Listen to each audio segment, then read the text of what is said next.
Let's talk about one of the most mind-blowing economic stories of the last century, the rise of the Asian tigers.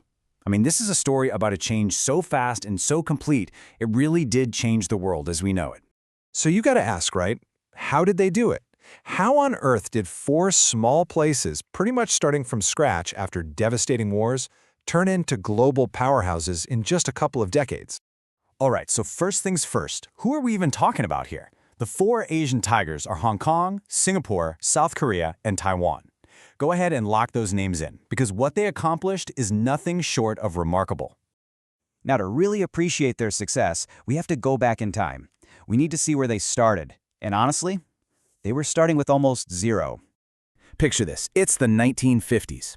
These are not the shiny high-tech hubs we think of today, not at all. Most people were farmers. There was hardly any modern industry, and education levels were pretty low. For a lot of people, the future didn't look very bright. So what flipped the switch? Well, it wasn't just luck. They cooked up this powerful plan. You could almost call it a recipe for success. And it had four key ingredients that, when you put them all together, created a true economic miracle. Let's break it down. The very first ingredient, and this is so important, was investing in their people. Their governments poured a ton of money into education, building schools, training up teachers, and really focusing on practical stuff like math and science that they knew new industries would need. And this was a totally genius move, right? The goal wasn't just learning for the sake of learning, it was to build a super skilled workforce that could handle complicated machines and brand new factories. This smart population then became like a giant magnet for companies from all over the world who were looking for a place to invest. Ingredient number 2 was their killer economic strategy. It's called export-oriented industrialization. Fancy term, but a simple idea. Instead of just making stuff for their own people, they decided they were going to become the world's factory. It's like a tiny local bakery deciding, you know what, we're going to sell our bread to the whole planet. And they had this really clever step-by-step plan. I mean, they didn't try to build spaceships on day one. Nope. They started small. They made simple things, like toys and clothes. They sold all that stuff to richer countries, took the money they made and plowed it right back into building better factories and better tech. That's how they climbed the ladder, moving up to making more advanced stuff over time. Okay, ingredient number 3 was that their governments played a super active role. This wasn't a sit back and see what happens kind of thing. The government was out there building the stuff everyone needed, like ports and roads. They gave loans to companies and new industries, and they even set up these special economic zones with lower taxes to get businesses to move in. They were basically the architects of the whole project. And the last secret ingredient, well, it came from the people themselves. They had this incredible culture of saving money. Families would put away a really big chunk of what they earned, and all that cash went into local banks.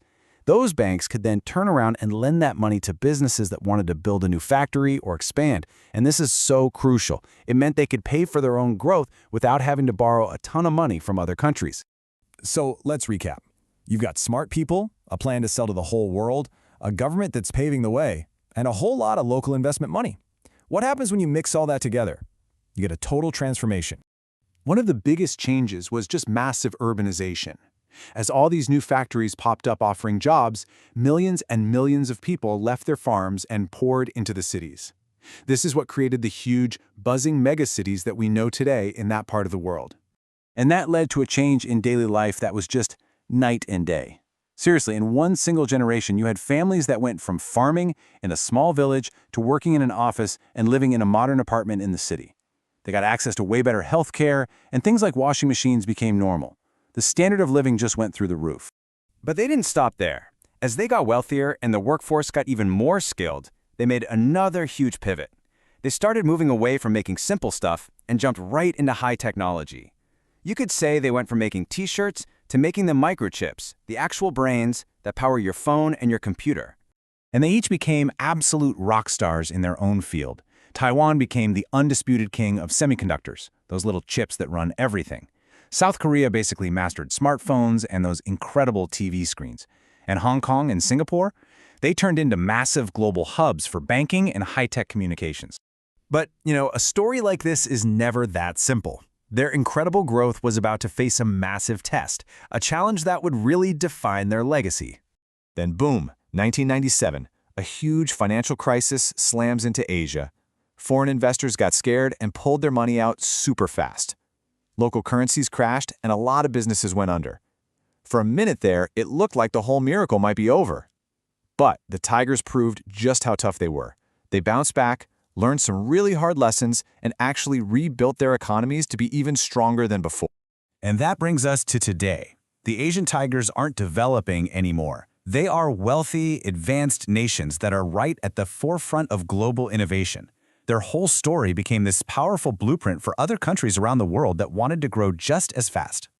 So the story of the Asian tigers is basically the playbook on how to create an economic miracle. And it leaves us with this really fascinating question to think about. As new economies start to rise all over the world, who's going to be studying that playbook? Who will be the next tigers?